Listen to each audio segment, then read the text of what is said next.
Welcome back, Simmers! This is my channel Gallery Gremlin, and today we are stepping into our Artisans Guild, which is a haven for makers and crafters of every kind. This build is right in the middle of town, and it's going to bring together woodworkers, potters, fabric craft makers, candle makers, all those good things, sharing one creative roof. And I wanted this space to feel really accurate to the rest of my town, as historically accurate to the medieval period as we can make it, and also really alive, like generations of Sims have passed their skills down here and left little touches behind. So we are working right now on the footprint of our lot. I wanted to make sure that this didn't feel too puzzle piece like, but still had a really nice, cozy, nestled kind of space footprint. So during this time period, taxes were based on the footprint that your house took up. So very commonly, second stories would jut out a little bit further than the bottom stories did because you could get more space without paying more taxes. Just a fun little history fact. And that's why this architecture really just screams 1500s.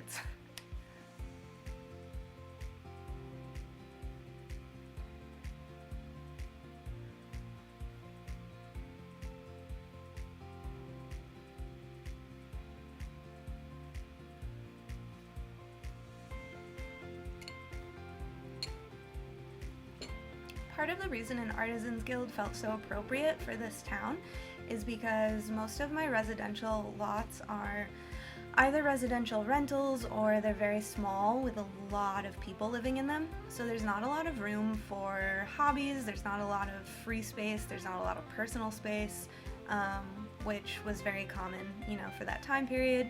And I really wanted there to be a big emphasis on this whole town in community living. So a lot of community spaces, community lots, even in the residential rentals, the way that I've built them, there's a lot of shared spaces, community kitchens, bathrooms, all that kind of stuff. So you're really living in a different way than we live today. And I really wanted to just create a space and a town that would drive a different way of life. So here we are in our Makers Guild, which, like I said, instead of everyone having, their individual hobby at home in their own space, we are kind of pushed to come together and, meet our fellow townspeople.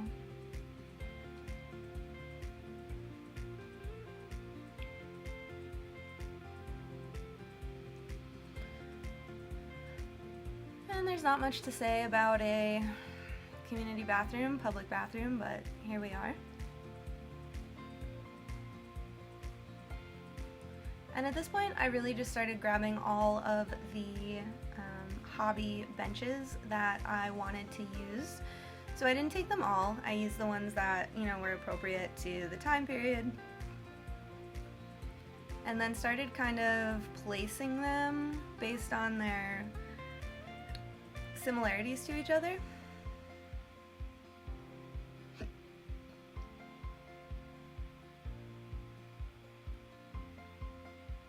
And then, just figuring out windows and doors and what exactly I wanted those to look like. I knew that I wanted it to be kind of open air, so at least no doors. I would have loved to have some more open air windows, but it just wasn't working out.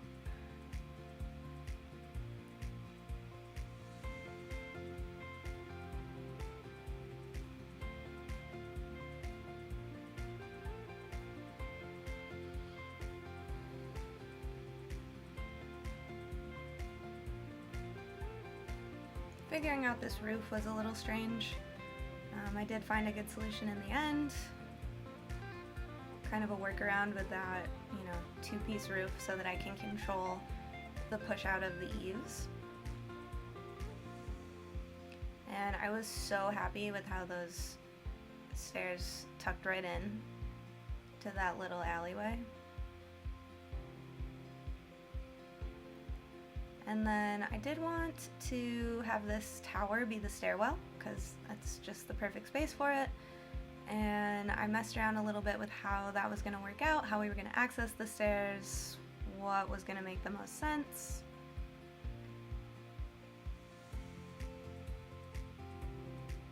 And ultimately I realized that we don't need a door there.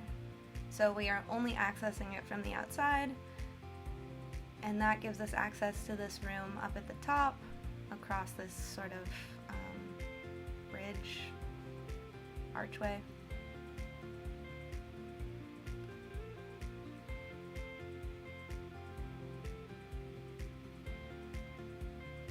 And these fences are from Horse Ranch, and I really love the way that they work within this town and all these builds, and same with that fence as well. It's not actually my favorite fence now that I'm watching it back, but it's fine, it does the job.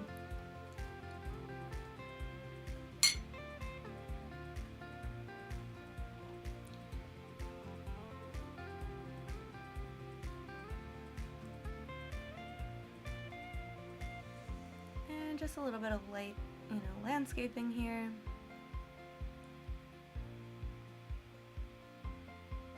I've said in a handful of my videos, but if you are somewhat new to building, I can't say enough how much terrain paints have changed my builds. I didn't really use them at first, and since I've started using them more and becoming more comfortable with them and just practicing really, I can't believe how much of a difference they make in my builds and how much more realistic and homey they make it feel.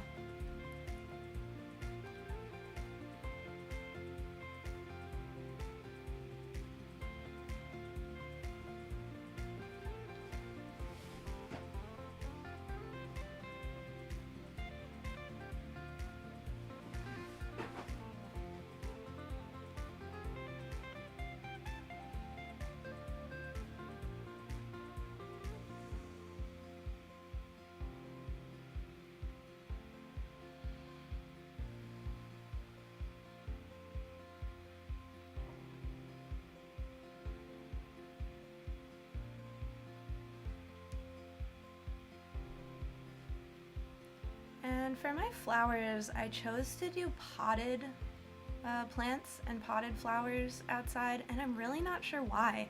I don't usually do that. I'll usually just, put plants and ground terrain plants outside, but for some reason the potted plants really seem to make a lot of sense in this build. It just felt like the right thing.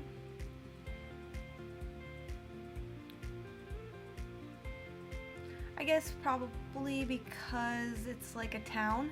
That's it. Now that I'm actually trying to figure out my reasoning.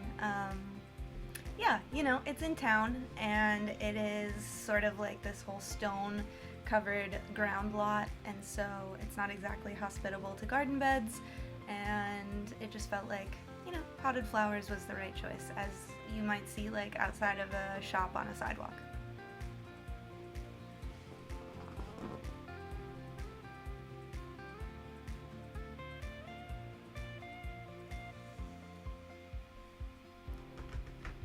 And this build was really fun.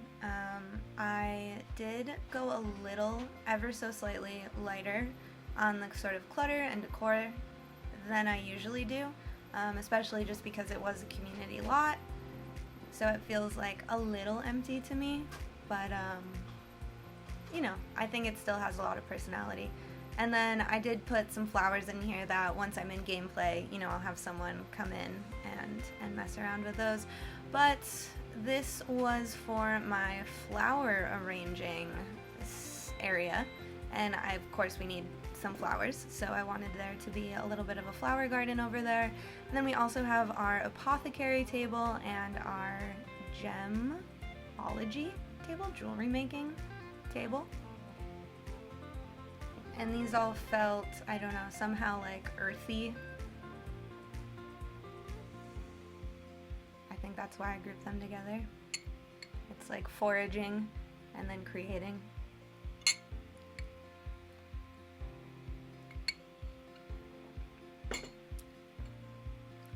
And so this is all from the Crystal Creations pack.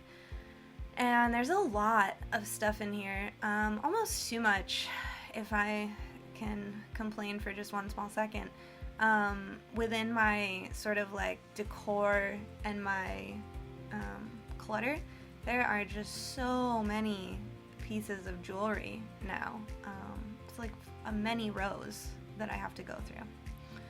But I try not to complain too much. So this is my pottery. Oh, are we gonna work on the pottery? Yes, great. So this is my pottery studio, and sometimes I like to go into the pre-made rooms and kind of just get ideas for what might be a good fit. This fireplace was in that pottery studio, and very quickly I realized it was definitely not the right vibe for what we were looking for. I did think about using this sort of smaller wood-burning stove, and ultimately it just didn't feel like the right thing. So I ended up going back to a larger stone fireplace. And again, I want there to be some areas of, relaxation and comfort, and to really drive that sort of feeling of community. We're not just there to get our job done, we can sort of relax and socialize with each other while we're creating. That room that I was just working on is the drink making room. I think it's like fizzy drink maker or something. And then this will be our candle making studio upstairs. Oh, and then, right, so I started this as our like knitting and embroidery, I think just embroidery room. And then I pretty quickly realized that wasn't going to be the best space for it, so I moved it into this square room. I wanted there to be sort of like an embroidery circle, and so this square room really lent itself nicely to the sort of arrangement that I wanted. And we have some nice embroidery items.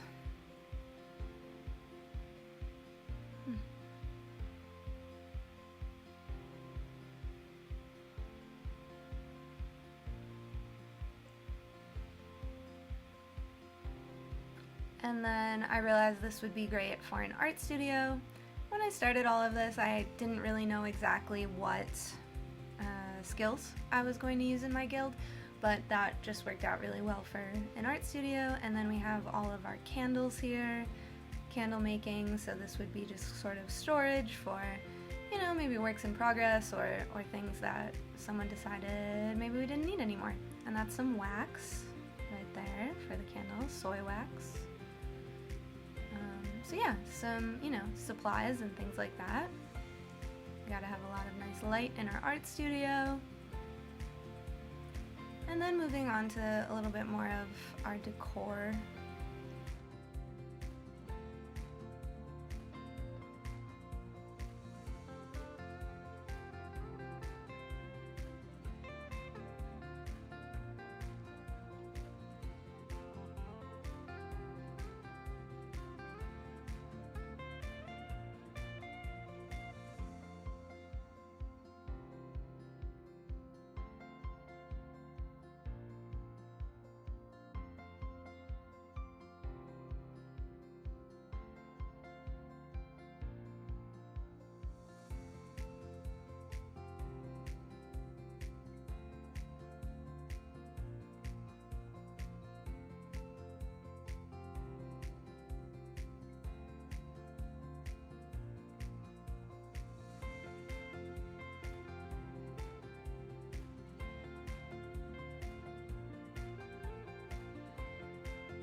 that is our Artisans Guild, and you can check it out on my gallery page, Gallery Gremlin.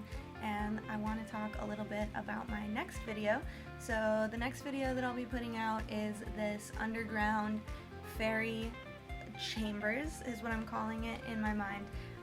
I have one fairy village, or one fairy dwelling in Henford on Bagley. It's sort of like a tree house, fairy tree house. You can take a look, that video's on my channel. And then I did want to also create a fairy that was sort of more sinister and a little bit more evil and mischievous, like a dark fairy. So this fairy lives underground, and it's sort of like a really, I guess, magnificent, maybe that's a strong adjective, but a really large and sort of sprawling palace, I guess, underground. So definitely check that out. I'm going to put that up actually today as well because this video is so short. I want to get both of those up. So go take a look. I'll link it as the next video. You can just click the link and go right there. I think that's it, and thank you guys for watching.